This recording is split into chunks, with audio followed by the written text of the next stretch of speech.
दोस्तों एक बार फिर से आपका एक और नई वीडियो में बहुत-बहुत स्वागत है। तो आज की इस वीडियो में आपके लिए लेकर आया हूँ हमारी क्लास 12th इंग्लिश के हाफ ईयरली एग्जाम 2023 और 2024 के पेपर की ग्रामर का कंप्लीट सॉल्यूशन।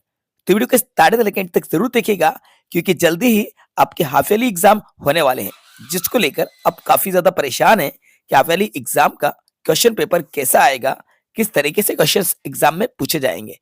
इसलिए आज मैं आपके लिए पूरा पेपर ही लेकर आ गया हूँ और मैं आपको बताने वाला हूँ किस तरीके से पेपर आएगा और इसमें जो ग्रामर है इस ग्रामर का सॉल्यूशन भी मैं आपको यहाँ पे एक्सप्लेन कराता हूँ। चलिए वीडियो को शुरू करते हैं।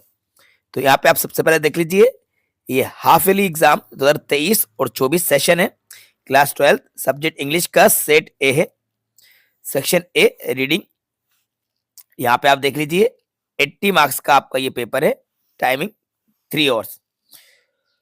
तो सबसे पहले मैं आपको यहाँ पे डायरेक्टली सेक्शन सी की तरफ लेके चलता हूँ, जो कि इंग्लिश ग्रामर का पोर्शन है। ये पूरा पेपर है और मैं आपको दिखाता हूँ ग्रामर। तो हम आते हैं ग्रामर पे। ये बाकी क्वेश्चन भी आप यहाँ पे देख लीजिएगा। ये पूरा पेपर आप यहाँ पे देख लें, यही पेपर आया था और अब आ गए हैं सेक्शन सी पे, जो कि ग्रामर का पोर्शन है। इसको समझते हैं। तो सेक्शन सी का फिल इन द ब्लैंक्स का फर्स्ट क्वेश्चन, दो he is rich he sad. Option हमारे सामने है बट और येट। तो बच्चों इसका जो राइट आंसर होगा वो होगा येट। दो he is rich yet he is sad. Yet right answer इसलिए होगा क्योंकि यहाँ पे सेंटेंस की स्टार्टिंग दो से हो रही है और जब सेंटेंस में दो या आल दो वर्ड आ जाए तो इसके साथ येट का यूज होता है। हालांकि वे अमीर है फिर भी वे दुखी है, तो येट आएगा यहाँ पे, बट नहीं आएगा। ठीक है, याद रखना दो या आल दो के साथ येट का यूज ही किया जाता है। आगे मूव करते हैं क्वेश्चन नंबर सेकंड की तरफ। Question number second, his brother is good mathematics 8 in on. तो बच्चों इसका जो राइट आंसर होगा ये होगा 8 होगा। His brother is good at mathematics. At इसलिए होगा बिकॉज गुड के साथ एट का यूज किया जाता है। गुड 8 होता है, गुड इन नहीं होता। गुड वर्ड के साथ एट का यूज होता है। ठीक है, गुड 8। तो गुड जो है एक एडजेक्टिव है और इस एडजेक्टिव के साथ हमें प्रीपोजिशन एट लगाना होता है, गुड 8। अब आते हैं क्वेश्चन नंबर थर्ड की तरफ। वी टू रिस्पेक्ट और एल्डर्स ऑट शुड मस्ट। इस सेंटेंस का राइट आंसर ऑट होगा क्योंकि यहाँ पे टू आया है और टू ऑट के साथ यूज होता है। वी ऑट टू रिस्पेक्ट और एल्डर्स, शुड और मस्ट के साथ टू नहीं आता। ही इज आरजे, तो आरजे का साउंड आप चेक कर लीजिए। वाउल साउंड आपको यहाँ पे दिख रहा है, इसलिए राइट आंसर एन होगा। रूल हमारा ये कहता है कि किसी भी वर्ड के फर्स्ट लेटर का साउंड अगर वाउल आए तो एन लगाइए, कंसोनेंट साउंड आने पर ए लगाते हैं। Will you lend me money please, यहाँ पे पोलाइट रिक्वेस्ट है तो हम यहाँ पे सम का यूज करेंगे। Will you lend me some money please, some right answer है। He can write with either hand, यानी वे किसी भी हाथ से लिख सकता है। बोथ और ऑल के साथ प्लूरल वर्ड आता है, ईदर के साथ सिंगुलर आता है, तो यहाँ पे ईदर राइट आंसर होगा। एनी 5 करने के लिए एग्जाम में आते हैं। ये 6 क्वेश्चंस के मैंने सभी के आंसर आपको बता दिए हैं। एनी 5 भी करने के लिए एग्जाम में आपको आएंगे। अब मूव करते हैं डू इज डायरेक्टेड पे। ये रहे do is directed. First question,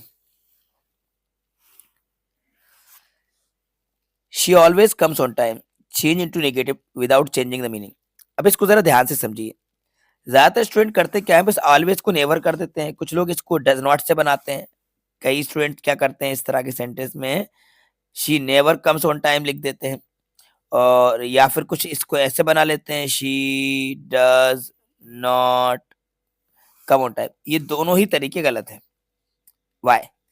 ऐसा इसलिए कि पहले कि आप ब्रैकेट में आप रीड करिए आपसे कहा क्या जा रहा है। Change into negative without change the meaning. Sentence को नेगेटिव तो बनाना है लेकिन हमें इसका मीनिंग चेंज नहीं करना है। तो जरा ध्यान से देखिए, क्योंकि डू इज डायरेक्टेड का मतलब यही होता है कि जैसा आपसे कहा जाए, जैसे आपको निर्देश दिए जाए वैसा आप करिए, यानी जैसे आपको डायरेक्शन दिए जाए। तो आपसे कह रहे हैं चेंज इनटू नेगेटिव। नेगेटिव तो बनाइए लेकिन मीनिंग नहीं बदलना है आपको। ठीक है, अगर आप यहाँ पे इसको ऑलवेज का नेवर करते और कुछ चेंज नहीं करते, आप मीनिंग बदल रहे हैं। डज नॉट से बना रहे हैं, सेंटेंस तो रॉन्ग बना रहे हैं। तो क्या करोगे? देखो, she always comes on time का मतलब समझो, वे हमेशा समय पर आती है। तो इसको जब आप चेंज करेंगे तो she never comes late, she never comes late आपको करना होगा, यानी वे कभी देर से नहीं आती। तो अब आपको समझ आ गया कि वे कभी देर से नहीं आती, यानी कि हमेशा टाइम पर आती है। तो शी नेवर कम्स लेट, ये राइट आंसर होगा। आप स्क्रीन पर देख लीजिए, इसको नोट भी कर लीजिए, काफी अच्छा और काफी इंपॉर्टेंट क्वेश्चन है। आगे मूव करते हैं क्वेश्चन नंबर सेकंड की तरफ। He did not teach English, he did not teach mathematics, combine these sentences using neither nor.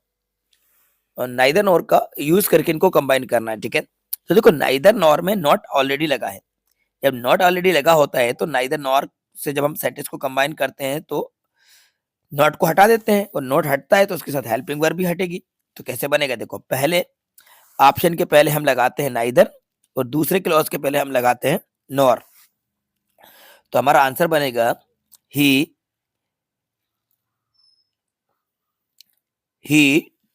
taught neither English nor mathematics. He, यहाँ पे did not और teach में did not को हटा देंगे और teach की सेकंड फॉर्म हो जाएगी। तो he taught neither English nor mathematics, ये इसका राइट आंसर होगा। Question number third. The boy said to me I know you, change into indirect, indirect speech में चेंज करना है। तो देखो कैसे बनेगा। The boy told me, said to का हो जाएगा told. The boy told me that, comma inverted comma को हटा के दैट लगाएगी। That boy told me that he knew me, I का हो जाएगा ही, और यहाँ पे यू का बन जाएगा me. The boy told me that he knew me. I have not done it, passive voice में चेंज करना है तो it has not been done, बस बाय मी की भी जरूरत नहीं, it has not been done. This is the school where I teach, identify the clause, तो ये हो जाएगा आपका रिलेटिव क्लॉज, रिलेशन बताया जा रहा है। तो यहाँ पे रिलेटिव क्लॉज है, तो राइट आंसर इसका रिलेटिव क्लॉज है, क्योंकि ये वेयर से कनेक्ट हो रहा है, यानी कि रिलेशन बता रहा है कि ये वो स्कूल है जहां मैं पढ़ाता हूँ। No sooner did the sunrise then the fog disappear, as soon as का यूज करना है हमें। तो एज सून का यूज कर देते हैं, कैसे बनेगा? देखो, नो सूनर को हटा के एज सून, लेकिन as soon as the sun rose, as soon as the sun rose, then को हटा के कॉमा लगाएंगे, comma the fog disappears, as soon as the sun rose, comma the fog disappears, ठीक है। ये इसका राइट आंसर हो जाएगा। वैसे तो सेंटेंस में पास्ट में डिसअपियर्ड होना चाहिए था, लेकिन अभी हमको चेंज नहीं करेंगे क्योंकि यहाँ पे पास्ट में है, तो ये भी पास्ट में डिसअपियर्ड होना था। लेकिन फिलहाल जैसा भी दिया है उसको वैसे ही करते हैं, हमें तो सिर्फ एज सून एज का यूज करना है। अब ये मिस्टेक उनकी है, पेपर वालों की, ठीक है। तो ये पूरी ग्रामर का सॉल्यूशन था जो मैंने आपको बता दिया है।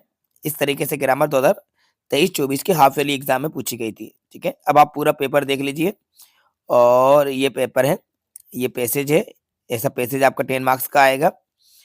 इसके बाद आपके नोट्स मेकिंग का क्वेश्चन 4 मार्क्स का आएगा, सिर्फ नोट्स बनाना है, टाइटल बताना है। सेक्शन बी राइटिंग स्किल इस तरह से आएगा, यहाँ पे देख लीजिए, your father has been transferred to another city, you want to sell certain household good.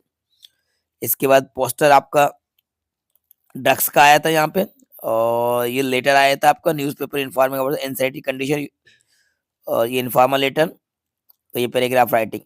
Grammar तो मैंने आपको बता दी है। इसके बाद सेक्शन डी में एक्सटेट, ये एक्सटेट है आपके। फिलहाल इनको हम किसी नेक्स्ट वीडियो में सॉल्व करेंगे, पहले आप ये ग्रामर को कंप्लीट कर लीजिए। ये सभी क्वेश्चन यहाँ पे दिए गए हैं, आप देख लें, काफी इंपॉर्टेंट क्वेश्चन है। ये क्वेश्चन है, ये हाफ ईयरली एग्जाम में आए थे, ठीक है। तो बच्चों, ऐसा पेपर आता है हाफ ईयरली एग्जाम का, आप किसी भी क्लास के, किसी भी क्लास के नहीं, आप तो सभी 12th के स्टूडेंट्स हैं, किसी भी स्कूल के, प्राइवेट स्कूल या गवर्नमेंट स्कूल के स्टूडेंट्स हो, तो आपको इस तरह से स्टडी करना है। क्योंकि गवर्नमेंट स्कूल में भी पेपर बिल्कुल सेम ऐसा ही आएगा, मतलब कि क्वेश्चन सेम नहीं होंगे, लेकिन इसका पैटर्न और लेवल यही रहने वाला है। और प्राइवेट स्कूल में भी ब्लूप्रिंट के अकॉर्डिंग आपका पेपर अगर सेट होगा तो वो ऐसे ही आएगा, और हो सकता है कि ज्यादातर क्वेश्चन आपके इसमें से फंस जाए, क्योंकि इसमें भी सभी क्वेश्चन इंपॉर्टेंट दिए हैं। तो बच्चों, उम्मीद करते हैं कि वीडियो आपके लिए काफी ज्यादा हेल्पफुल रही होगी। तो इस वीडियो को लाइक जरूर कीजिएगा, अपने सभी दोस्तों के साथ ज्यादा शेयर कीजिएगा। हाँ, चैनल पर नए तो चैनल को जरूर सब्सक्राइब कर लीजिएगा, वीडियो को शेयर करना बिल्कुल नहीं भूलिएगा। देखो, रेगुलर वीडियो क्यों नहीं आ रही है, इसके पीछे का रीजन यही है कि आपका सपोर्ट नहीं मिलता है, व्यूज़ नहीं आते हैं, आप लाइक नहीं करते, शेयर नहीं करते, इस वजह से मोटिवेशन कम होता है। अगर आप वीडियो को लाइक करोगे, शेयर करोगे, थोड़ा-सा मोटिवेशन मिलेगा। इसलिए एवरीडे हम आपके लिए वीडियो अच्छे से अच्छी लाते रहेंगे। तो देखते रहिए और सीखते रहिए। थैंक